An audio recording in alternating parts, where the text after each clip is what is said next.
다음은 360번. 사람의 오줌 생성 과정에 대한 설명으로 옳지 않은 것은 1번의 여과, 사구체로부터 혈장 단백질, 혈액세포, 혈소판 등 크기가 큰 물질들이 보먼 주머니로 여과된다. 조금 전에 여과라고 하는 것은 보먼 주머니의 족돌기 세포라고 하는 상피세포와 상피세포 사이를 물질이 통과하는 것이라고 했어요. 그래서 혈장 단백질이나 혈액세포나 혈소판은 크기가 너무 크기 때문에 여과되지 못합니다. 여과된다가 아니라 여과되지 못한다. 답은 1번이 되겠습니다. 이번에 재흡수는 포도당, 아미노산은 ATP를 이용한 능동수송에 의해서 재흡수가 된다. 참이 되겠지.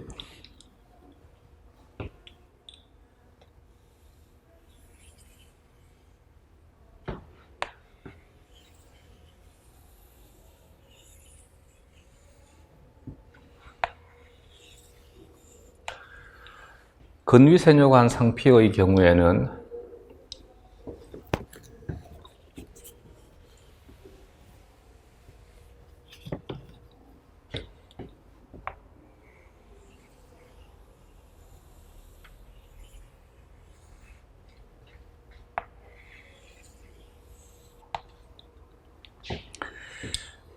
조금 전에 족돌기 세포는 상피세포가 상피세포 사이에 타이트 정션, 밀착 결합이 없어요. 그래서 세포와 세포 사이 공간을 통해서 물질이 통과합니다. 이것을 여과라 하면 이들은 밀착 결합을 가지고 있습니다. 그렇기 때문에 물질들이 여기에는 이 통로를 통해서는 이 세포와 세포 사이 공간을 통해서는 통과하지 못하게 됩니다. 예를 들어서 여기가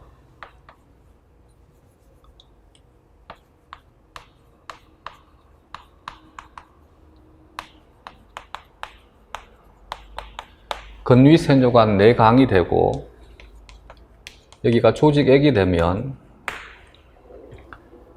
조직액 쪽에 있는 막에 나트륨, 칼륨 펌프가 있습니다. 3개의 나트륨을 밖으로 내보내게 되고 2개의 칼륨을 안으로 흡수하게 됩니다. 이 과정에서 ATP를 ADP와 무기인산으로 가수분해합니다. 이것을 1차 능동수송체, 나트륨, 칼륨, ATP 아제라 한다 했지. 얘 때문에 이 공간에 나트륨의 농도가 감소가 되게 되면 나트륨은 농도가 높은 곳에서 농도가 낮은 곳으로 수동수송이 됩니다. 이 나트륨의 수동수송에 의한 에너지가 포도당을 능동수송시키게 됩니다. 그래서 포도당에 대한 수송은 능동수송이 되게 됩니다. 따라서 포도당이 수송이 되는 것은 전체적으로 에너지를 소비하는 능동수송 과정을 통해서 흡수가 되게 됩니다. 아미노산 또한 마찬가지가 됩니다. 그래서 2번 문장이 성립이 되게 됩니다. 3번에 재흡수는 물이 삼투 현상에 의해 재흡수된다. 물은 용매니까 용매에 대한 확산은 삼투라 한다 했습니다. 물에 대한 이동은 전부 삼투 현상입니다. 참이다. 4번에 분비는 혈액에 남아있던 요산이나 크레아틴 등의 노폐물이 모세혈관에서 세뇨관으로 이동한다. 이때 세뇨관이라고 하는 것은 아까 얘기했듯이 근위세뇨관, 헬레고리, 원위세뇨관, 집합관을 함께 일컬어서 세뇨관이라 하는 것입니다. 이것을 분비라 한다. 참이다. 답은 1번이 되겠습니다. 다음.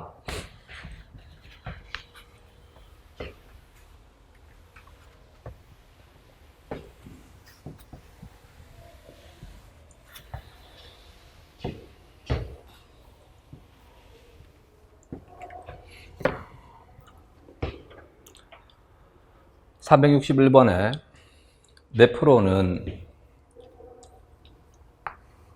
신장의 기능적인 기본 단위를 네프론이라 합니다. 네프론에 대한 설명으로 옳은 것은 네프론에서 단백질이 여과된다. 단백질은 크기가 크고 엄전화를 띠기 때문에 이때 단백질은 주된 것이 알부민을 의미합니다. 혈장 단백질의 가장 많은 부분을 차지하는 것이 알부민이지. 그래서 단백질은 알부민을 의미합니다. 알부민은 크기가 크고 엄전화를 띠기 때문에 여과되지 못합니다. 그래서 여과된다 했으니까 옳지 않다. 이번에 사구체는 수질, 수질은 안쪽 기질을 수질, 바깥쪽 기질은 피질. 그래서 수질은 속질이라 하고 피질은 겉질이라 합니다. 사구체는 속질에 위치한다가 아니라 피질에 위치합니다. 바깥쪽에 위치합니다. 3번에 근위세뇨관에서 염소이온은 수동수송에 의해 재흡수된다. 능동수송에 의해서 재흡수가 된다. 능동수송이 아니라 수동수송에서 재흡수가 된다 라고 이 사람은 생각하는 사람입니다. 이 부분에 대해서는 문제가 나올 때 좀 민감한 부분입니다. 이 사람은 염소이온에 대해서 능동수송으로 보지 않고 수동수송으로 보는데 이것은 이 사람이 이 파트에 대해서 정확히 제대로 모르기 때문입니다. 그래서 3번 지문에 대한 것은 최근 문제인데도 불구하고 좋지 않은 문장이 나왔습니다. 앞으로 이 문장이 나오게 되면 이 부분에 대한 것은 다른 답지를 보고 판단하시기 바랍니다. 어쨌든 이 사람은 염소이온은 염소이온 채널을 통해서 흡수가 되는 것이니까 능동수송이 아니라 수동수송이라 한 것입니다. 4번에 근위세뇨관에서 HCO3-의 재흡수는 체액의 pH를 조절하는 역할을 한다. HCO3-의 흡수가 증가가 되게 되면 HCO3-는 조금 전에 호흡할 때 했듯이 수소이온과 결합을 해서 H2CO3로 전환되게 되면 수소이온 농도를 낮추어 주는 것이니까 얘가 많이 흡수가 되게 되면 pH를 감소시킬 수 있습니다. 이것도 같이 외워두시기 바랍니다. HCO3-의 재흡수가 증가가 되게 되면 혈장의 pH가 증가가 되게 됩니다. 그래서 pH를 조절한다라고 했으니까 참이다. 답은 4번이 되겠습니다. 근위세뇨관에서 염성분의 Na+와 영양소는 세포 사이액으로 능동수송된다. 근위세뇨관에서 염성분의 나트륨과 영양소는 세포 사이액으로 능동수송된다니까 참이 되게 됩니다. 내가 문제를 잘못 편집을 했나 보네. 답이 2개가 되겠습니다. 원래는 1, 2, 3, 4인데 다른 문제와 합치면서 5번을 끌어왔는데 해필이면 둘 다가 옳은 문장이 되어버렸네. 4번과 5번이 답이 되겠습니다. 마찬가지 5번이 없다라고 가정을 해서 그래서 1, 2, 3, 4에 대한 답지가 나왔을 때 3번에 대한 것은 얘가 답이니까 체크를 하지 말기 바랍니다. 근데 얘를 또 너무 강하게 염소이온은 수동수송 이하로 외우는 것 또한 별로 바람직하지 않습니다. 이 부분에 대한 것은 좀 오류가 있다라고 생각하시면 되겠습니다.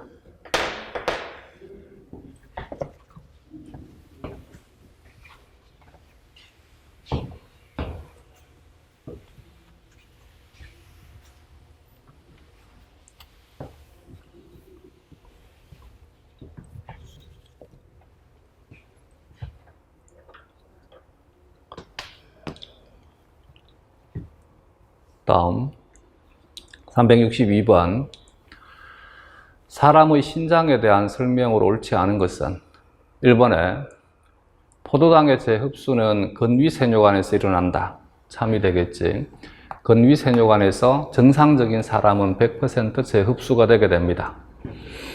2번에 헬레고리 하행지에서는 NaCl이 재흡수되고 헬레고리 상행지에서는 물이 재흡수가 된다. 반대로 설명하는 것이지. 헬레고리 하행지에서는 물이 재흡수가 되게 되고 헬레고리 상행지에서는 NaCl이 재흡수가 되게 됩니다.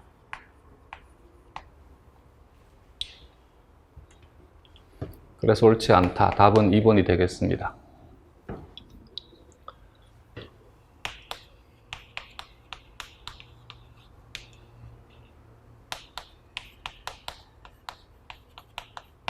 이것은 헬레고리 하행지와 헬레고리 상행지의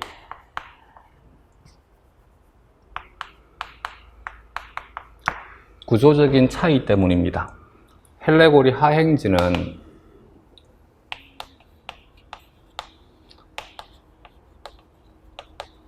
물에 대한 투과도는 큽니다. 투과도라 해도 되고 투과성이라 해도 되고 요즘은 전도도란 단어가 유행하고 있습니다. NaCl에 대한 투과도는 거의 없습니다. 그래서 물에 대한 삼투에 의해서 재흡수가 일어나게 됩니다.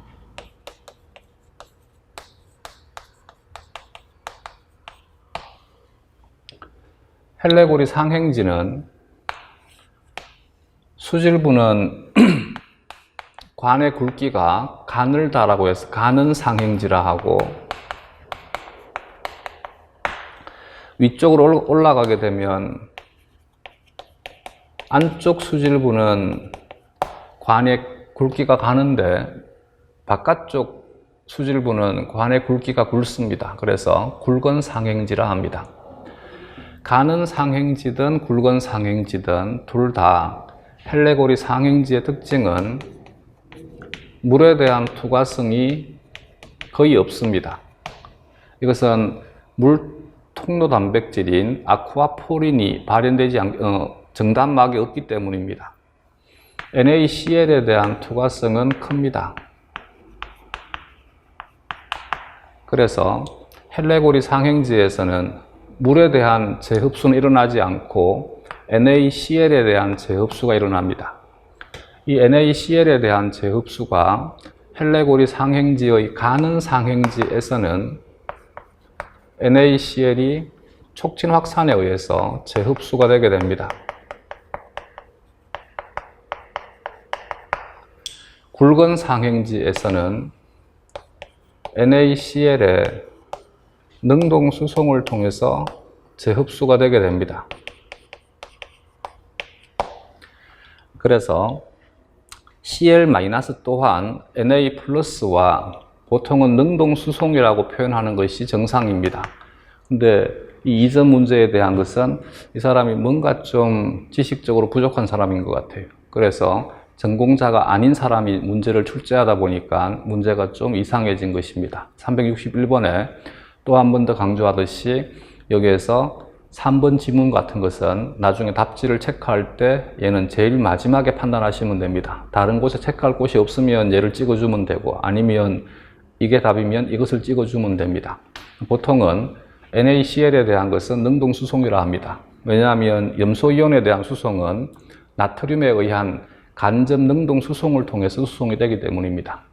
어쨌든 요즘은 이렇게 정리하니까 이렇게 외워두시면 됩니다. 헬레고리 가는 상행지에서 NaCl은 수동수송이다.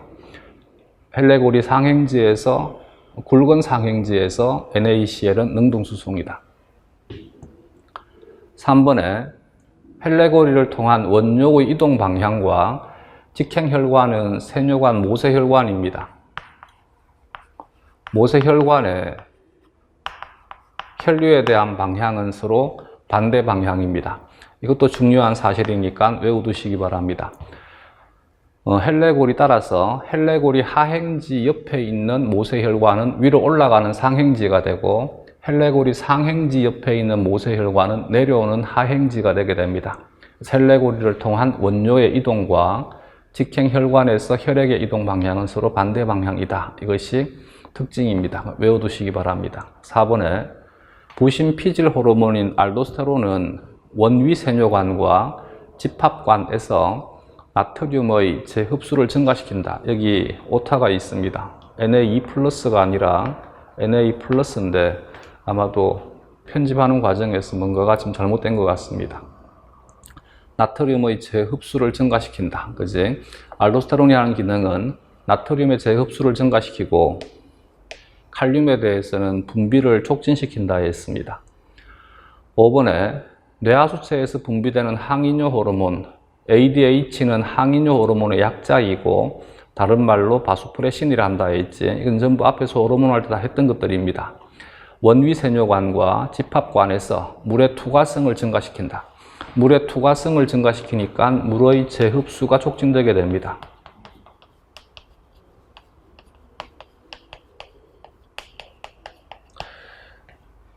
알도스테론이 나트륨의 재흡수를 증가시키게 되면 염소이온은 나트륨 의존적인 수송이니까 염소이온의 재흡수도 증가가 되게 됩니다. 그리고 또 하나는 나트륨과 염소이온에 대한 재흡수는 촉진시키는데 칼륨에 대해서는 분비를 촉진시킵니다.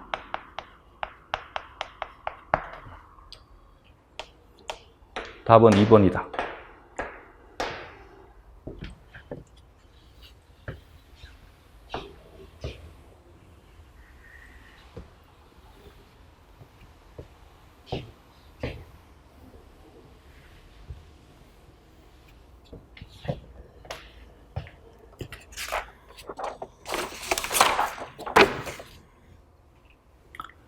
다음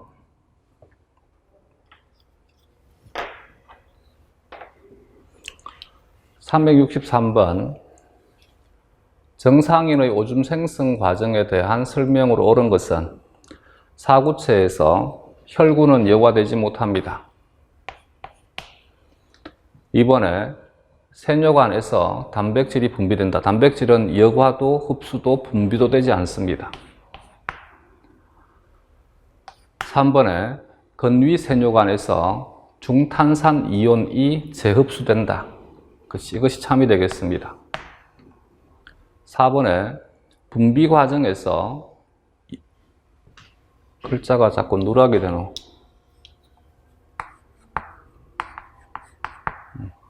분비 과정에서 여과액입니다. 여과액. 여과액에 있는 물질이 혈액으로 운반된다. 분비 과정에서 여과액에 있는 물질이 혈액으로 운반되는 것이 아니라 분비 과정은 혈액에 있는 것이 여과액으로 이동하는 것이 분비가 되게 되겠지. 여과액에 있는 물질이 혈액으로 운반되는 것은 흡수라 합니다. 5번에 여과액이 헬레고리 하행지를 지날 때 물이 능동수송에 의해, 물은 우리 몸에서 능동수송이라는 말 자체가 성립할 수 없습니다. 물은 전부 삼투 현상에 의해서 수송이 되는 것이니까 수동수송입니다. 답은 3번이다. 다음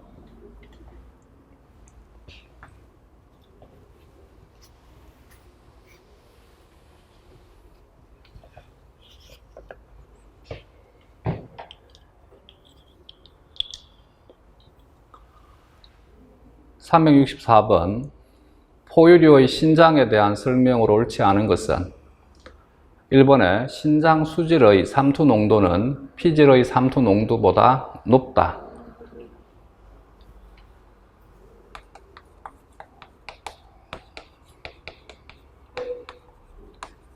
신장 조직액의 삼투 농도는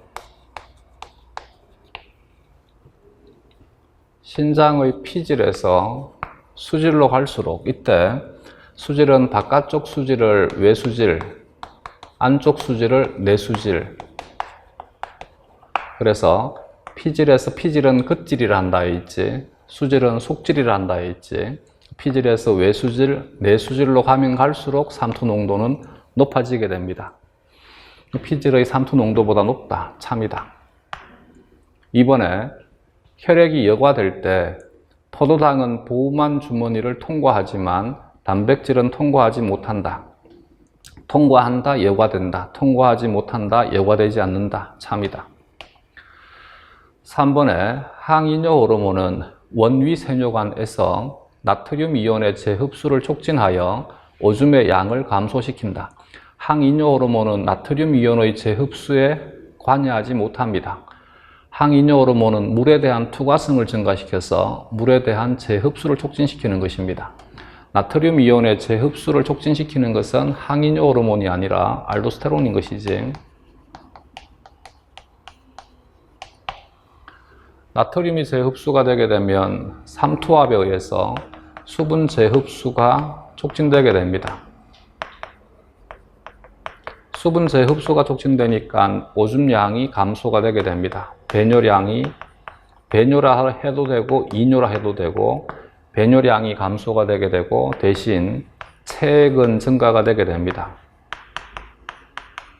어쨌든 얘는 알도스테론이라 해야 되는데 ADH라 했으니까 옳지 않습니다. 답은 3번이 되겠습니다. 4번에 혈압이 낮아지면 신장에서 레닌의 분비가 촉진되어 부신 피질에서 알도스테론의 분비가 증가한다. 이게 참이 되겠지.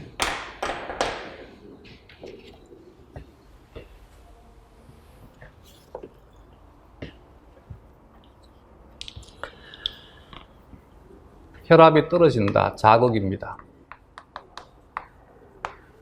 우리 몸의 반응은 혈압을 높일 수 있도록 반응을 해야 됩니다. 그래서 혈압이 떨어지는 것에 대한 것을 감지를 하게 되면 신장의 일본 말입니다. 방사구체는 쪽발이들 말을 한글음을 빌어가지고 적었는 것이 방사구체입니다. 방은 직계, 방계할 때 그 방자입니다. 그래서 방사구체 장치를 우리말로 번역을 할 때 곁사구체 장치라 하거나 혹은 사구체 인접장치라 합니다. 혹은 곁사구체 장치라고 번역하기도 합니다. 방사구체에서 레닌이라고 하는 물질이 분비가 되게 됩니다. 레닌은 효소이면서 동시에 호르몬으로 취급되는 물질입니다. 이 레닌이 혈장 단백질인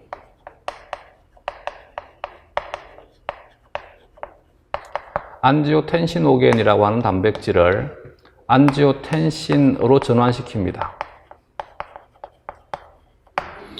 안지오텐신오겐은 간에서 생성된 혈장 단백질입니다.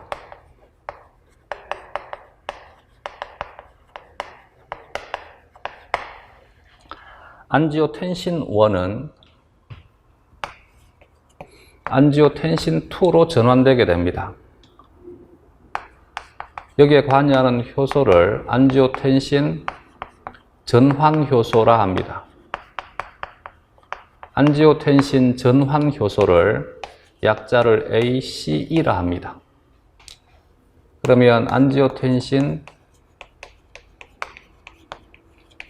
2가 되게 됩니다. 안지오텐신 2는 부신 피질을 자극해서 알도스테론의 분비를 촉진시키게 됩니다. 알도스테론은 신장의 원위세뇨관과 피질부의 집합관에 작용을 해서 NaCl의 재흡수를 촉진시킵니다.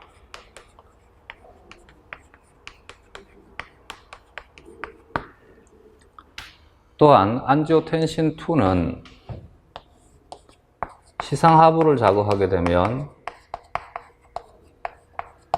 시상하부에서 생성된 ADH가 뇌하수체 후엽을 통해 분비가 되게 됩니다. ADH 항이뇨 호르몬 바소프레신, 얘는 신장의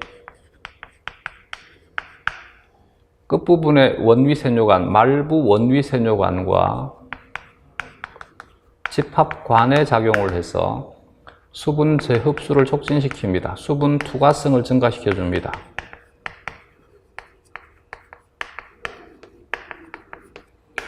그래서 레닌, 안지오텐신, 알도스테론계가 작동을 할 때는 ADH가 함께 작용을 하니까 나트륨이 재흡수가 될 때 삼투압에 의해서 수분의 재흡수가 함께 일어나게 됩니다. 그렇기 때문에 혈액 내에 삼투압의 변화는 거의 일어나지 않는 상태가 되게 됩니다. 수분의 재흡수가 촉진되니까 배뇨량이 감소가 되게 되고 체액은 증가가 되게 됩니다.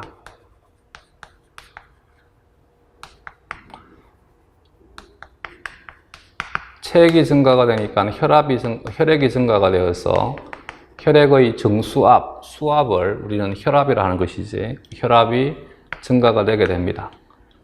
그래서 자극에 대한 힘과 반응에 대한 힘은 정반대 방향인 것이지, 그렇기 때문에 혈압은 다시 원래대로 돌아갈 수 있는 것입니다.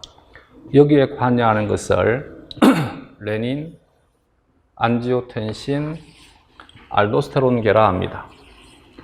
레닌, 안지오텐신, 알도스테론계가 작동을 할 때는 ADH, 바소프레신 또한 함께 분비가 되게 됩니다. 5번에 여과액은 보호만 주머니에서 근위세뇨관을 거쳐 헬레고리를 지나 원위세뇨관을 통해 집합관으로 이동한다. 아까 경로에 대한 것은 적어줬죠. 참이다. 답은 3번이 되겠습니다. 다음.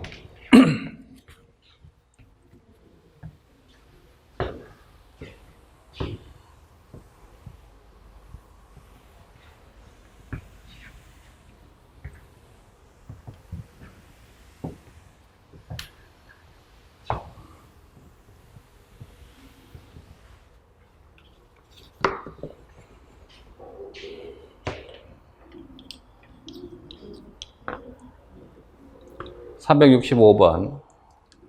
건강한 사람을 대상으로 혈장, 원료, 오줌에서의 요소 함량을 조사했더니 각각 혈장은 0.03%,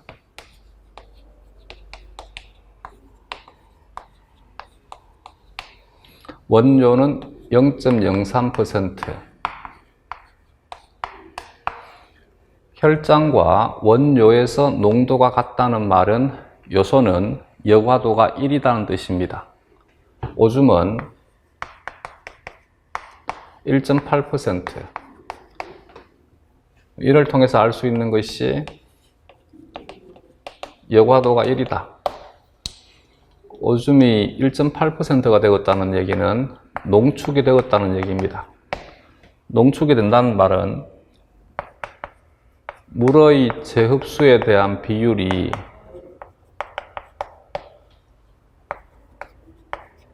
요소의 재흡수에 대한 비율보다는 크기 때문입니다. 그래서 요소가 재흡수되는 것에 비해서 물이 재흡수가 되는 것이 훨씬 더 많이 재흡수가 되니까 오줌에서 요소에 대한 농도는 농축이 되게 됩니다. 이와 같이 원료보다 오줌에서 요소 농도가 높은 결과에 대한 설명으로 가장 옳은 것은 얘는 세뇨관에서 물이 더 많이 재흡수가 되기 때문입니다. 이번에 헬레고리 부근 신장 수질의 NaCl 농도가 감소했기 때문이다. 이것이 요소에 대한 농도가 증가되는 것을 직접적으로 설명할 수는 없는 것이지, 3번에 시상하부에서 바소프레신의 분비가 감소했기 때문이다. 바소프레신의 분비가 감소하게 되면 오히려 물에 대한 재흡수는 감소하게 됩니다. 그래서 이것 또한 옳지 않다. 4번에 사구체에서 보문 주머니로 여과량이 증가했기 때문이다. 여과량이 증가한다라고 해가지고 이 요소에 대한 것이 오줌에서 농축된다를 설명하기는 옳지 않습니다. 그래서 정확한 설명은 1번이 되겠습니다. 다음.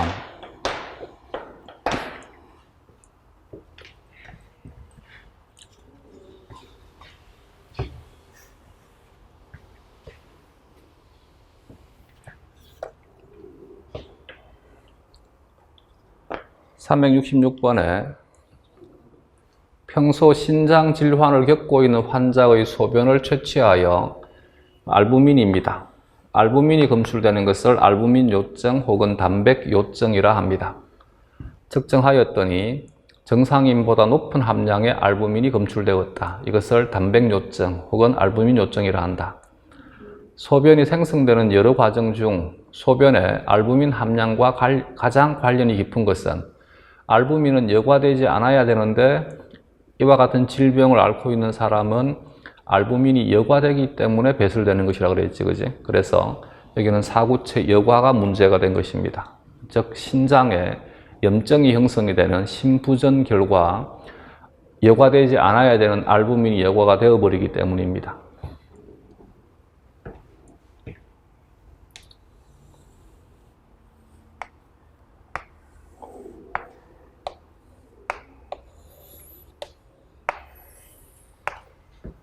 여기가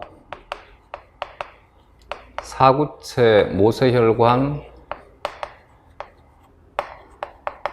내피세포이고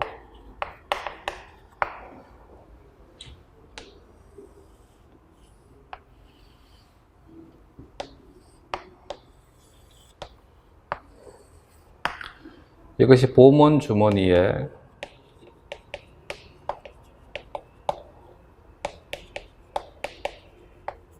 족돌기 상피세포이면 족돌기 상피세포는 밀착 결합이 없습니다. 그래서 이 상피세포 사이를 물질이 통과할 수 있고 우리가 이것을 여과라 합니다.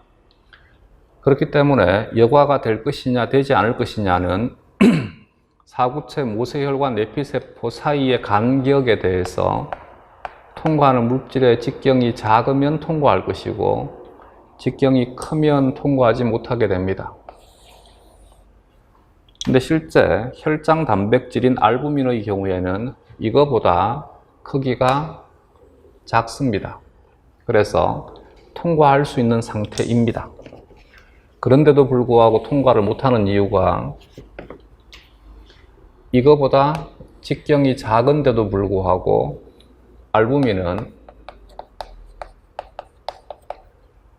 엄전화를 가지고 있는 단백질입니다. 사구체 모세혈관 내피세포 또한 마찬가지 엄전화를 가지고 있습니다. 이 엄전화를 가지는 것이 당단백질의 당 성분인 CR산이라고 하는 당 때문입니다. CR산은 카르복실기를 가지고 있는 엄전화를 띠는 당 성분입니다. 그래서 얘가 엄전화를 띠고 있으니까 엄전화 간의 반발력 때문에 얘가 튕겨나가 버립니다. 그래서 통과하지 못하게 돼. 대신 신장에 염증이 일어나게 되면, 염증이 형성이 되게 되면 내피세포의 막단백질들이 바뀌어 버립니다. 이 막단백질들이 바뀌어 가지고 CR산이 없어지게 됩니다. CR산이 없어져 버리니까 엄전화 간의 반발력이 형성되지 않게 돼. 따라서 알부민은 비로소 통과할 수 있는 상태가 되게 됩니다. 이것이 이제 재흡수도 되지 않고 분비도 되지 않으니까 오줌을 통해서 배설되게 됩니다. 이것을 알부민 요증이라 합니다. 다음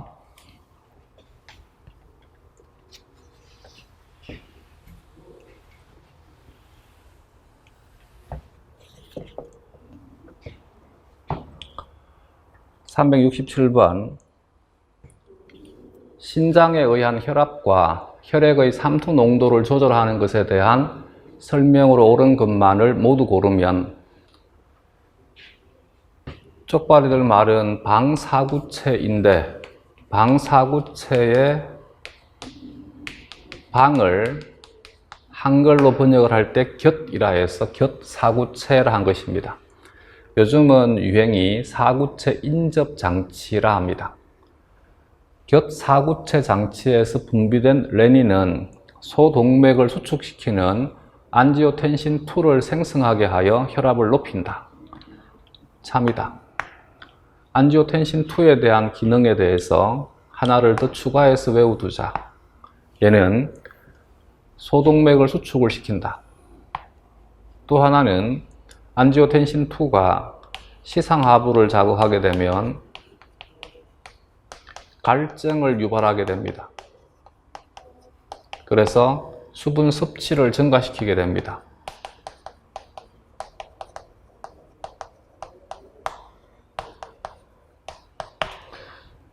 그러면 다시 요약하면 아까 판서했던 것과 같이 요약을 하면 안지오텐신2는 부신 피지를 자극해서 알도스테론의 분비를 증가시키고 시상하부를 자극해서 뇌하수체 후엽에서 ADH의 분비를 증가시키고 시상하부를 자극해서 갈증을 유발시켜서 수분의 섭취를 증가시키게 되고 또 하나는 말초 동맥의 수축을 촉진시키게 됩니다. 이와 같은 것들이 전부 혈압을 높이는 기작으로 작용하게 됩니다. 니은의 부신 긋질에서 합성된 알도스테론은 신장의 원위세뇨관과 집합관에서 나트륨과 물의 재흡수를 증가시켜 혈압을 높인다. 알도스테론이 직접적으로 하는 것은 나트륨의 재흡수를 촉진시키는 것입니다. 나트륨이 재흡수가 되게 되면 삼투 현상에 의해서 물의 재흡수가 촉진되게 됩니다. 그래서 체액이 증가가 되어서 혈압이 높아지게 된다. 이것은 뇌하수체 후엽에서 분비된 항이뇨 호르몬은 신장의 집합관에서 물의 재흡수를 억제하여가 아니라 물의 재흡수를 촉진시키는 것이지 혈액의 삼투 농도를 높인다가 아니라 물의 재흡수를 촉진시키니까 혈액의 삼투 농도를 낮추는 것입니다. 답은 근어가 되겠습니다. 대신 조심해야 될 것이 여기는 알도스테론이 직접 물의 재흡수를 증가시키는 것은 아닙니다. 얘는 간접적인 효과이다. 나트륨이 재흡수가 되니까 나트륨의 재흡수에 의해서 물이 재흡수가 되는 것입니다.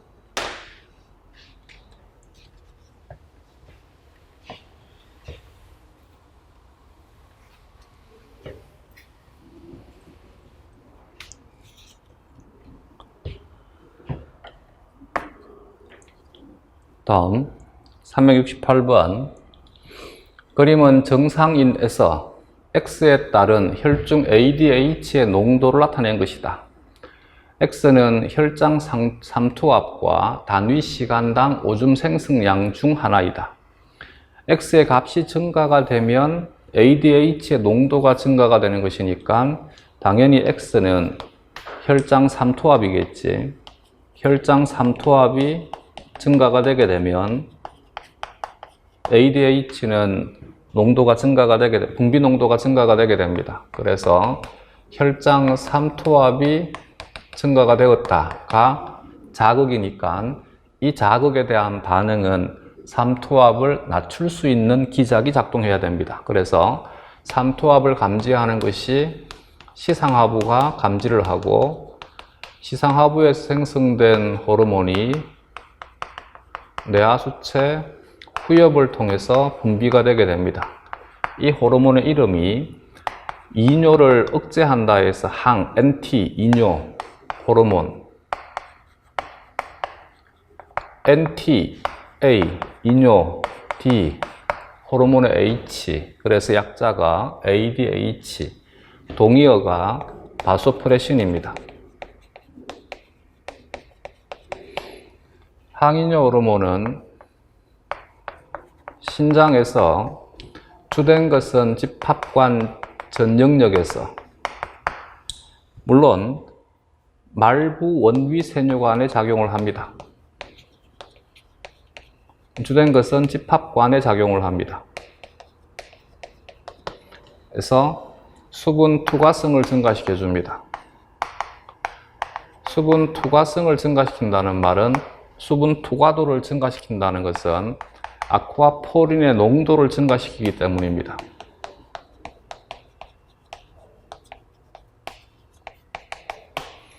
물 통로 단백질인 아쿠아포린의 농도를 증가시켜서 물에 대한 투과성을 증가시켜 주니까 수분 재흡수가 촉진되게 되고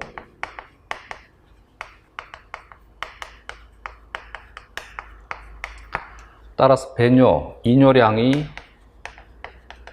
감소가 되게 됩니다.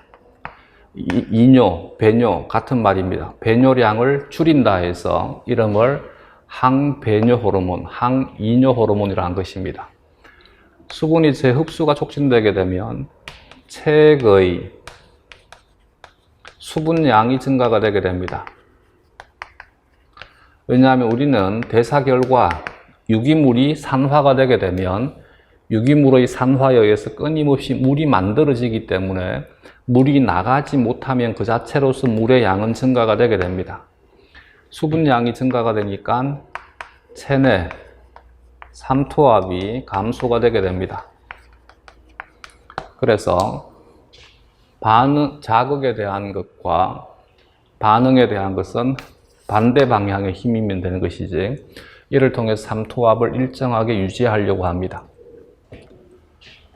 따라서 기억에 뇌하수체 후엽에서 ADH가 분비가 된다. 항상 조심해야 됩니다.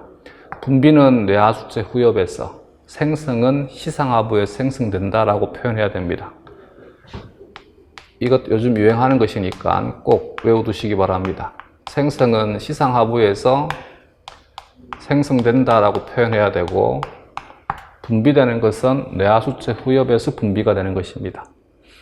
니은의 X는 단위 시간당 오줌 생성량이 아니라 얘는 삼투압이라 해야 되겠지. 디귿에 X가 정상치보다 높아지면 콩팥에서 물의 재흡수량이 증가한다. X가 정상치보다 높아지면 ADH의 분비가 증가가 되게 된다. ADH의 분비가 증가가 되니까 콩팥에서 물의 재흡수량이 증가한다. 차입니다.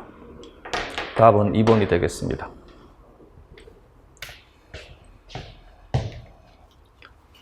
다음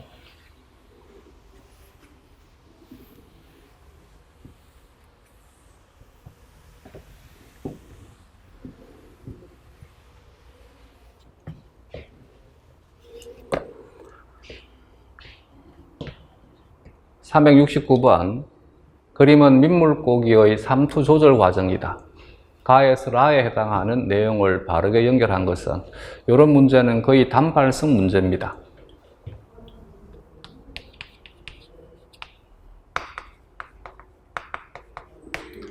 민물에 살고 있는 물고기의 경우에는 물고기의 체내 삼투압이 민물의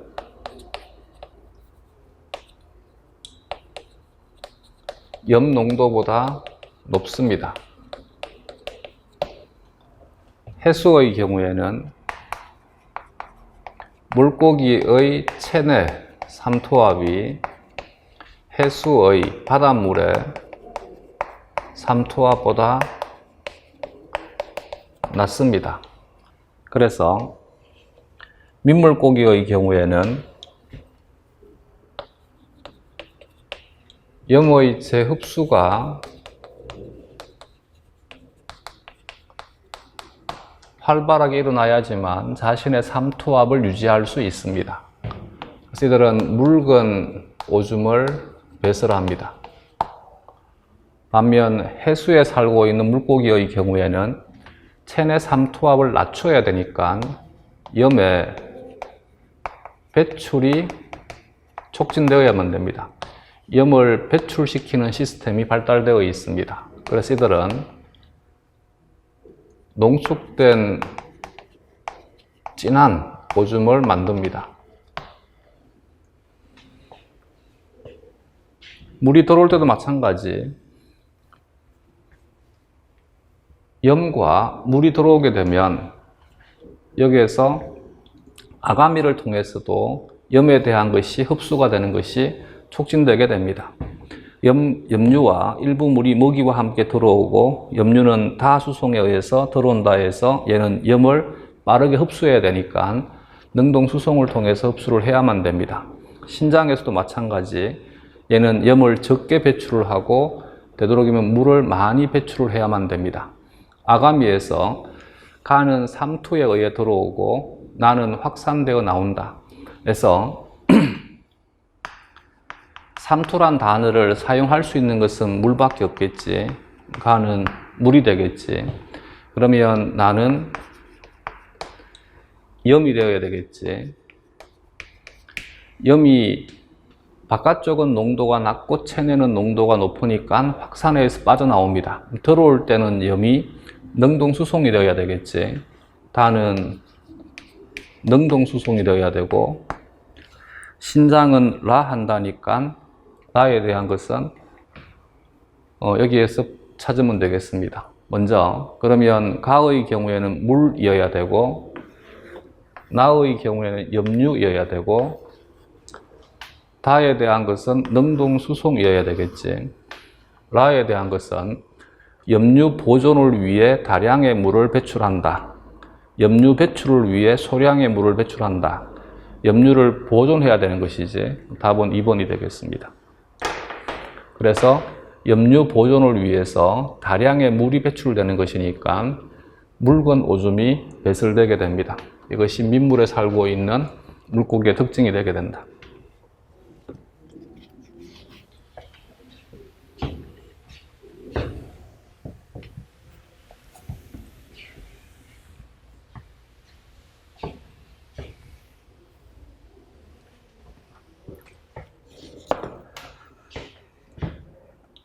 마지막으로 370번 문제 또한 마찬가지 단발성 문제니까 얘는 이 문제에 대한 것만 한번 봐두시면 될 것 같습니다.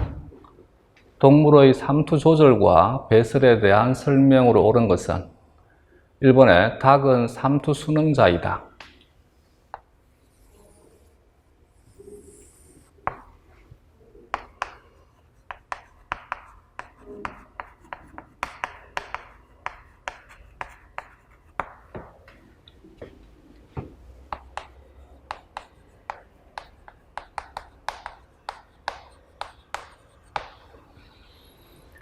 환경의 삼투 농도에 대해서 체내 삼투 농도가 변화가 되는 것은 삼투 순응자라 하고,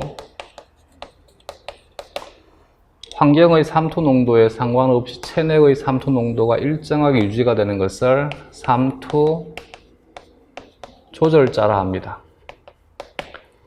조류나 파충류나 포유류의 경우에는 체내 삼투압을 조절할 수 있는 조절 기작을 가지고 있습니다. 그러므로 삼투 순응자가 아니라 삼투 조절자라 해야 됩니다. 이번에 고양이는 닭은 조류에 속하는 것이고, 고양이는 포유류에 속하는 것이지, 포유류에서 질소 노폐물은 요산의 형태가 아니라 요소의 형태이지, 질소 노폐물은 앞에서도 한번 얘기를 했듯이 암모니아의 형태이거나 요소의 형태이거나 요산의 형태가 되게 됩니다. 암모니아의 형태로 배설하는 것들은 물고기나 올챙이, 양서류의 유생이 암모니아의 형태로 배설을 하고, 요소는 깨구리, 양서류의 성체나 포유류, 그리고 물고기 중에서는 해수의 연골 어류인 상어와 같은 것이 요소 형태로 배설을 합니다. 요산은 새나 조류, 뱀과 같은 파충류, 육상곤충이 요산의 형태로 배설을 하게 됩니다. 3번에 지렁이는 환형동물이지,